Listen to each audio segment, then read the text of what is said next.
All right, it looks like we are live. Happy Wednesday, everyone. I'm Nicole Block, your host today for Hints from HR. I'm joined as usual by the lovely Becca Ramadi, VP for TAAEF.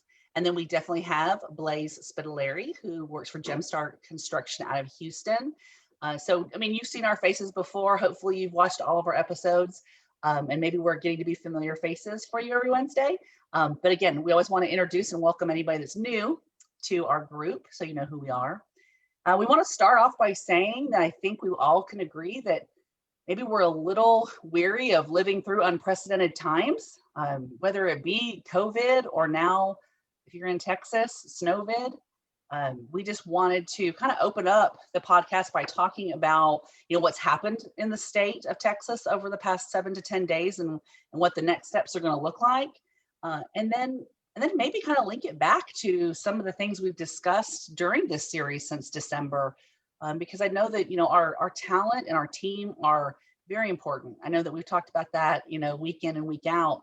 But I think with what happened over the past 7 to 10 days, I think it really illustrates and makes some of those connections for us that we've been kind of talking about all week. So I just wanted to kind of open up with that and just maybe give Blaze an opportunity to kind of talk through what his experience has been with Snowvid, and Becca as well, and then we'll get rolling. So Blaze, how have you weathered the storm? This has been an interesting week to say the least, or last 10 days or so. First off, I did want to say that you are the Elsa to my Olaf. I was hoping that we were going to go with a Frozen reference to kind of maybe have a little comic relief for everything that I'm not as good at that as you are, but yes, Olaf, I am your Elsa. Let's let it go. And we got to just let it go these past 10 days. I would sing, but I'm no Idina Menzel. So. Yeah, so first off, I do want to just say that I hope everybody's being safe and getting the resources that they need. I know a lot of people out there are struggling, being on the, supplier partner side and working with Gemstar Construction, any kind of GC or emergency response teams, plumbing teams. We've seen an unprecedented amount of phone calls and emergencies, and we're trying to respond as best as possible. And it's been tough out in the field. It's been stressful for everybody, from the residents to the on-site teams to the maintenance staff to the partners that are trying to help out as best as we can and show support. And a lot of us are even dealing with our own homes and our own challenges ourselves, and our on-site teams and our maintenance teams too. And they're just working tirelessly for the residents and for the communities, and then going home and also dealing with their own sets of issues. And to say the least, I think we need to really focus on mental health as well, and make sure we can take a break and get through this, talk to people, and work together. I myself have reached out to other supplier partners that I guess would be considered competitors in any other industry, but we're all friends, we all know each other, and our ultimate goal is to, we're driven by the customer satisfaction, really. We're that's what we're here. So we're just been working together, talking to each other, helping one another out, and then obviously to help out all the communities. So we've been taking water to properties, food to properties. I know we've sent over even some water trucks and porta potties and things of that nature, just to help out a lot of communities that don't have running water still. And if they do, they might not have hot water yet. And dealing with tremendous amount of issues of the inside floodings that occurred. So a lot of units down, offices down, clubhouses down. Then we had, the aftermath with all the fires that also could have took place. And there are a couple of communities that have really not been on the beneficial side of that we all need to rally around and work together. But that's what I love about our industry too, is everybody's so resilient and understanding, and everybody wants to work together for the greater good. So well, and I think too, you hit on a good point. And I know we talked about it a lot in our culture episode, but when we're talking about kind of that work-life balance, harmony, whatever you want to call it, it's really poignant for us to remember that you can't like fill anyone else's cup when yours is empty.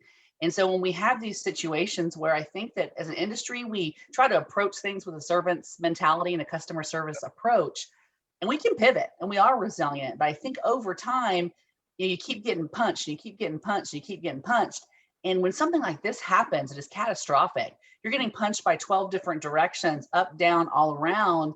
And then your foundation, your rock, your home, your Yeah. family Right. have been, now compromised. And so I Right. think that, talking about that work life, alignment, harmony, balance, whatever word you want to use, we're at the point now to where we need to just take a step back and hit the reset button. Take 10 to 15 minutes, just to take a mental break, because the work is still going to be there. This is going to take months and Yeah. years, to really truly rectify, in some cases, depending on the extent of the damage. And Mhm. you're going to be much more impactful for your team and for your residents and for your family if you're able to kind of hit that reset button. Definitely easier said than done, but just remember that, we just went through something that was, again, catastrophic, and it Yeah. was poignant and impactful, but it hit everybody. So it wasn't like you could lean on your general support system. Like if you're having a challenge, we all have people that we reach out to because they were just as strapped. Right. And I think that was what, I know Becca and I were talking a little bit, that sometimes people that had power almost had like a survivor's guilt, if you will, or like a power guilt, if you will, because you were powerless to help the people that didn't have power. I mean, you can invite them into your home, but that's just your neighborhood, Right. Yeah. And so you start to find other ways to help, like the examples you gave, with Gemstar, trying to get water or food. Some people are chopping up firewood and handing it out because that's the only commodity they had. They might not have power Right. or water, but they've got wood, or food or whatever it might be. And I think some of the things, and Becca, I'd love for you to touch on this, that we've seen in our industry, Mhm. really coming together, is some of the chats and some of the Facebook groups Yeah. and some of the help that we've seen from other areas. Can you share that, Becca, along with what Yeah. you've experienced? Yeah. Well, you read my mind, because I was just thinking there are two good resources just from yesterday and today. Yesterday, TAA's 1-at-1, talking about leading up to our conference, they talked about mental health issues following the storm and really following COVID. I mean, it's been a long year, y'all. So Absolutely. check that out at TAA's Facebook page. And then also live right now, you can catch it on the replay, expert exchange on HAA's page and Houston Apartment Association's page is talking about, the winter storm, and panel of experts who can help you with the damage and what's next and how do you fix those. I think sitting behind the computer, because I'm not on site, I was really inspired and amazed by people reaching out to help, people from outside of the state, who wanted to come and relieve their friends, or Sure. relieve other people in the industry, or wanted to send water, give help, give just moral, words of encouragement, was really meaningful and speaks so much to this industry. And it's very unique in that. And it was really wonderful to see, and to especially off of something that's so negative and so heartbreaking. Well, We've and had a time after situation. time after time, we're getting knocked down. Again, I think, resiliency is definitely, whether you are a job seeker to this industry or you currently are supporting this industry as an operator or a supplier, resiliency is like top 3 as far as the qualities that you need to have to be in this industry. But everybody gets tired. Everybody gets tired, and I think that's kind of the challenge that we have. And one of the things I wanted to kind of kick back to, kind of going back to our last episode, when Jason Fine was talking about, how he tries to convey what to expect in an interview to someone who's maybe not familiar with this industry. They might be coming from somewhere totally different. How can you convey what, to expect? Now, granted, you don't want to say that these type of catastrophic events are going to happen all the time. But, when Blaze and Rebecca and I were talking, excuse me, Becca, not Rebecca, when we were talking, things are changing, in our environment. And, this just happened in Texas 10 years ago. But before that, it wasn't even in recent memory before that happened, and then you have hail season that's coming for Texas, and you've got the storms that are coming in August and September. Yeah. And let's talk about Houston. The 100-year flood is a term I heard growing up. Again, I would assume that happens once every 100 years. Yeah. But how many Every other 100-year year. floods have you had, Blaze, in the past 5 years? Yeah, too many to count, and that's a sign of how our weather has been impacting our large cities here too, and how important it is to go back to have people on site that understand this and know when the going gets tough, they got to be reliable and be there. I know we mentioned earlier, I wanted to just give him a shout out, Robert Hills from Camden. Now, I didn't get to see all the stories, Becca, but you said that I guess his property was going through something catastrophic, obviously. I think a lot of them were, but just wanted a Room to Grow Ambassador winner for 2021. If you want to share that story. Sure. So Robert Hills with Camden, I think my dog's about to bark, I apologize. Robert with Camden was the winner of our Be the Next Room to Grow Ambassador video challenge. He's in Dallas at the Camden Victory Park Apartments, and someone captured on Facebook water flooding out of an apartment from a burst pipe over the balcony and onto the street. And, that was everywhere. And I think they did a news story on it as well. And, it's just heartbreaking. It's just heartbreaking for what, and how hard these folks are working to try and fix things. Well, let me take it from there, Becca. So her dog wants to contribute and show his support for our industry. And he's very passionate as well, being Becca's dog.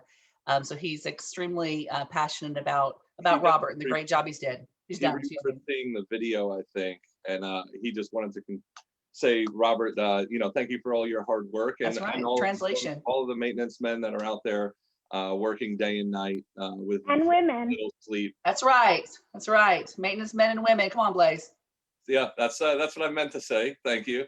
Absolutely. Who's testing us? I apologize. No, you're fine. But I think that that kind of brings it full circle, though.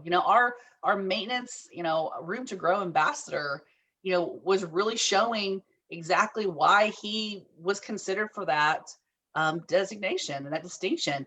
But so did everyone else. All of the maintenance people, all of the office people, all of the corporate people, all of the suppliers. I mean, everyone wore every hat. And we talked about in our virtual interviewing skills section that you need to ask questions to back into the characteristics that you're looking for. So if you're passionate about empowerment or growing and developing people or their decision making, this was a time where you had to have the decision makers there, because when thousands of gallons a second are pouring out of a multitude of pipes, what do you do? Where do you go? How do you fix a situation with the least amount of damage? Damage is coming, right? But the least amount of damage, the least amount of impact to your resident, the least amount of impact to your business. And several people, you're going to do some after action reviews, I'm sure of this, because of course we're all still in the middle of the recovery. And hopefully some after action reviews take place and saying, hey, what can we do next time to better serve our associates and our residents? What can we do next time to ensure our building is more prepared, if you will? Yeah. Some things, it's just nature of the beast, right? I mean, you're going to drop down to 1 degree for 4 or 5 days in Texas. I get it. But does everyone know where the water shutoff valves are for every single building? Does everyone know about the fire suppression system and how it works? Yeah. Does everyone know to communicate about, some people that weren't in multifamily were saying, oh gosh, I just can't wait for it to thaw out. And everyone in multifamily is like, no, we haven't handled the stuff that's happened during the freeze, right? Because once things start to thaw, what happens, Blaze?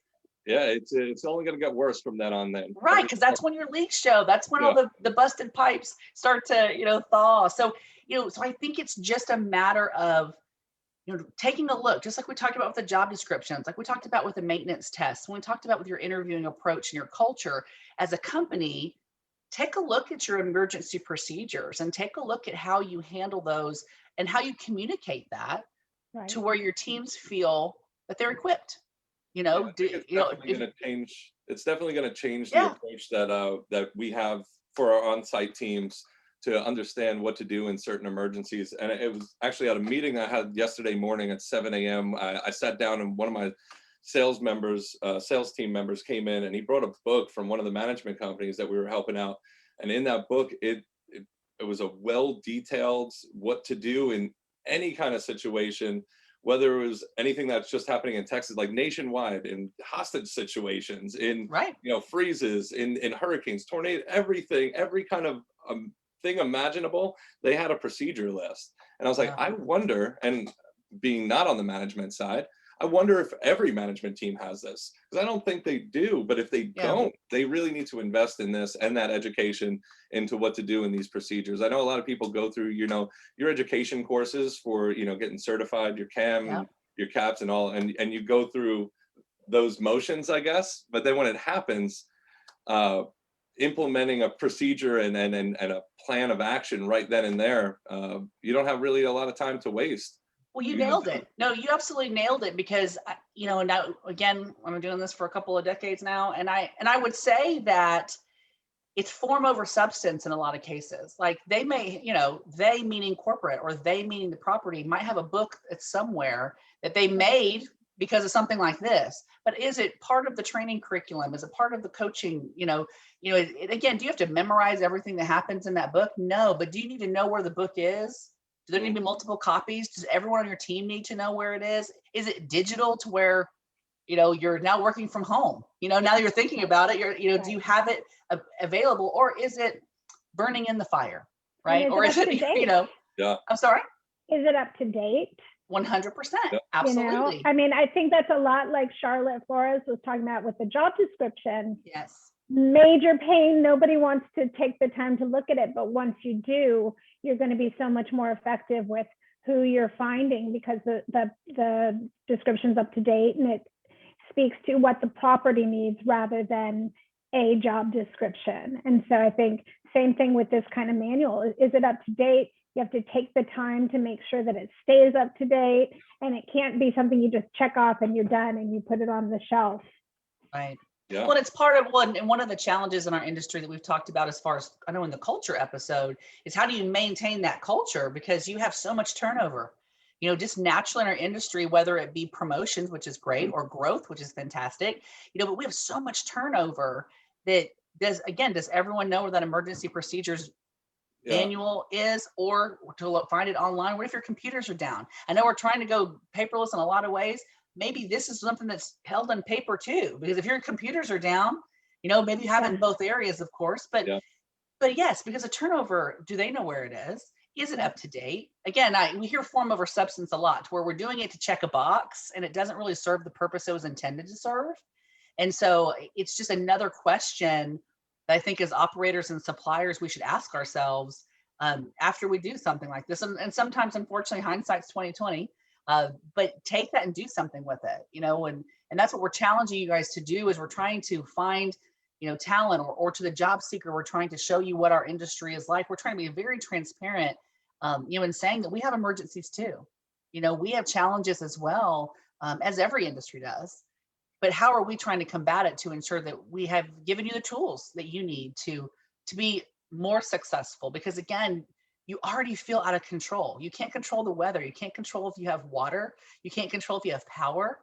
And so what can you control? And I think that's the steps that we're just seeing as so crucial for your mental health and your stability. Because people are, once you've lost, your motivation and you feel like everything is lost, then your attitude has changed and you're really not effective. I mean, we've all been there. Again, I'm not saying anything that we haven't, all experienced. To speak to that, Nicole, too, communicate with everybody too. Communicate with your teams, communicate with your corporate, communicate with your supplier partners. Because if we don't know what you need to, we can't help you. So we really need to know, and you need to vocalize what you need in these times.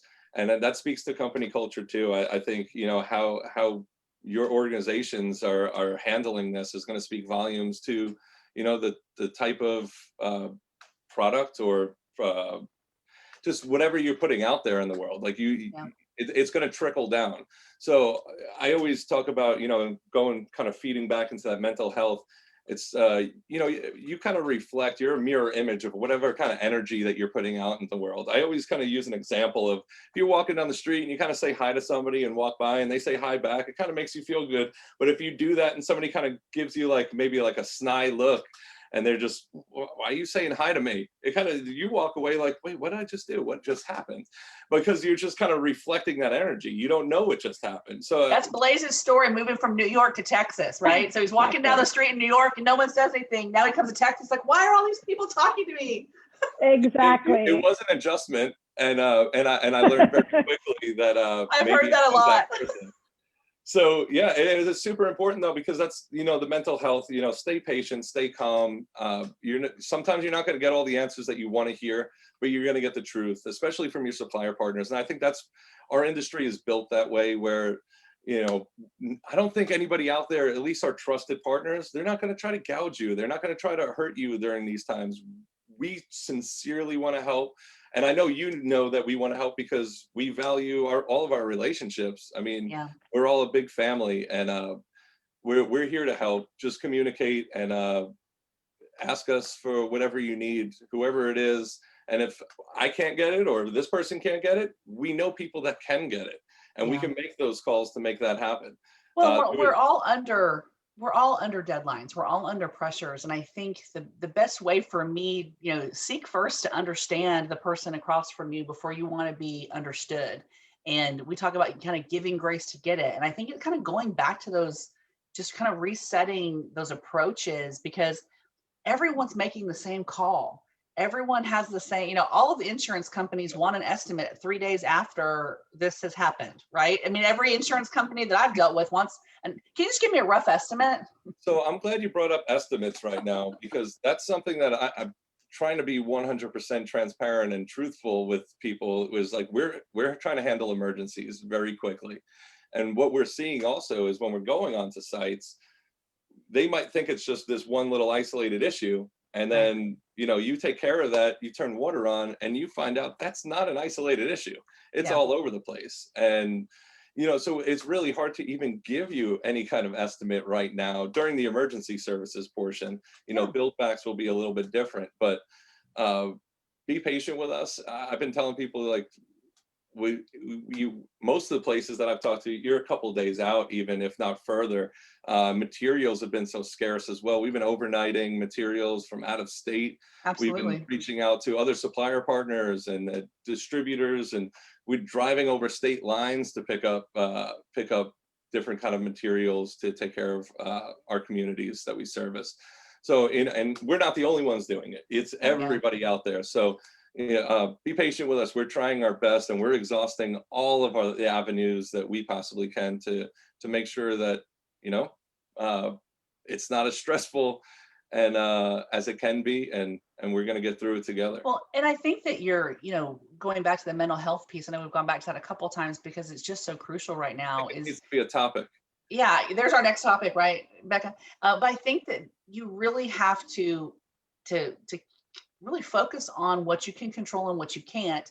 It doesn't mean that what you can't control doesn't have to be dealt with, right? We still have to problem solve for everything, but don't spend a whole lot of time on what you can't control. I mean, yes, there are steps and things you need to do, but when you constantly are analyzing, and why is this and why is this, I'm never going to get ahead of my day, and everybody's attacking me, and I'm tired too. When that starts to roll that way, you got to deprogram and start rolling it the other way, to where you change from a passive stance to an active stance, to where you can say, here are the phone calls I'm going to make today. Here's the follow-up I'm going to be able to get. Here are the people I still need to hear from, instead of no one's talking to me, and it's your mindset. We've talked about that is crucial.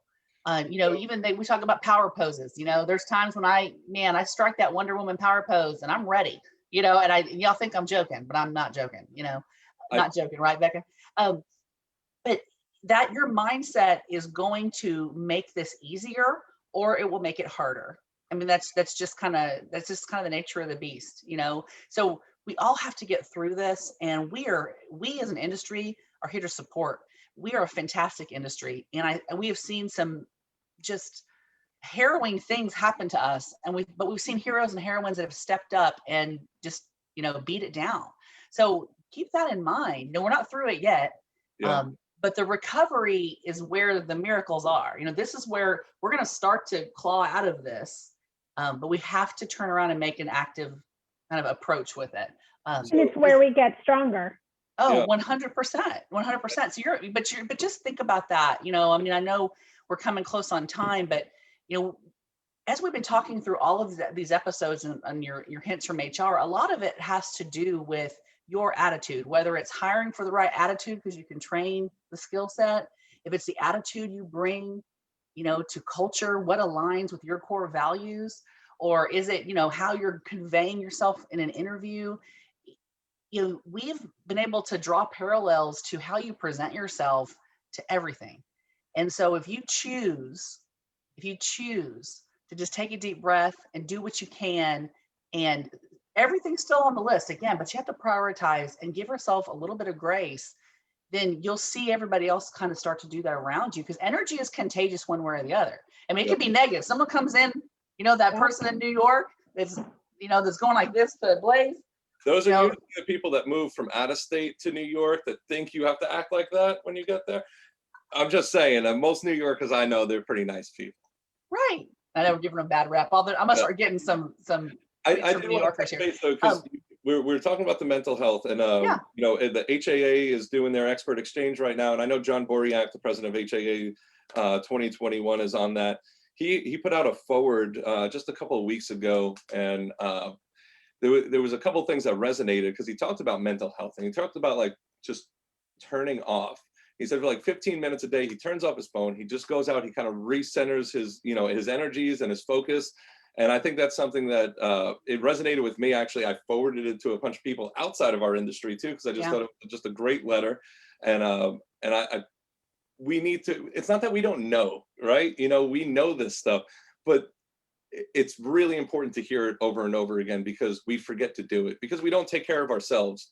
Typically by nature, we want to go out and help everybody else. And because we're selfless people, and especially in this industry, I think we're selfless people, we forget about ourselves. But it's really important. Take that 15 minutes, shut off your phone, turn everything off. Don't let your brain start like telling you all the things that you should be doing right now, because I think that's how most of us work, is like, I could be doing this right now. I could be doing this right now. But I think if you set boundaries, and that was one of the things, I know that during COVID in 2020, I had to really just stop and go, whoa, because I was working 24/7. And because I was working from home, there literally were no boundaries. I went from my bedroom to my office, and I went from my office to the kitchen every once in a while, right? And then I went back to my bedroom to go to bed, and I just have to set those boundaries. And so setting those boundaries, taking that 15 minutes, the term self-care is like now something that's in our vernacular all the time, because it should be, and I think that, we've gotten to a point to where it's like we're glorifying sleepless nights and all these people that work and burn the candle at both ends. And I think that we need to kind of, again, flip that script a little bit. And of course, yes, things have to be done and emergencies happen, but live by the rule, not by the exception. And kind of try to work your way through that to where you're preserving your mental health for the future. I mean, really, I know right now, again, we're all in a stressful time, but if you practice that self-care, if you practice those boundaries, if you practice, then you'll do that for your team. Because as leaders, if someone's emailing me at 3:00 in the morning, I'm like, ugh, do I have to respond at 3:00 in the morning? So it's just, we don't understand the ripple effect of our actions until sometimes it's too late. So I think that mental care, and it's funny, I liken it, I have a new driver as of tomorrow. My son will be 16, and I have an 18-year-old, and I try to tell him, like, look, the person that's speeding all around you, they're not going to get there that much faster. And so just take your time. If you ever watch that person in traffic that's like zip zip zip zip, they're not going to get there that much faster. They're just wasting their energy, right? And so it's like if you unplug for 15 minutes, or you end your day at 6 for the most part, or whatever, and start the next day, you'll actually be more efficient, because you'll be more rested, and you'll set boundaries, and you're not going to, the work is always going to be waiting. I mean, what industry doesn't have work? Like, right. Oh, I did everything today, Beck, I'm done. Congratulations. Hey, I really want to thank Nicole and Blaze for taking the time every week to participate. And we do background work, and we do have conversations besides this one to get ready. So thank you both so much. Really means a lot. And I love this channel, what we're doing. I think we're bringing some great information to people. We would love to hear what kind of topics you would like to see us cover. I'd like to thank our past speakers so far, Matt Smith with the Liberty Group, Amanda Kyson with Graystar, Shelley Maxey with Olympus Property, Sarah Fox with BG Staffing, Charlotte Flores with BH Management, Iris Sanchez, and Jason Fine with Camden. Thank you all so much. Please send us your ideas. You can put them in the comments, or you can email taaef@taa.org. And thank you guys all so much. Have a great week. Rest up. Take care of yourselves and each other. You got Thank you this. Thank you to everybody on property who is doing just an amazing job. Thank you to all our supplier partners. We really appreciate you. Thank you, everybody. Bye, guys. Be safe.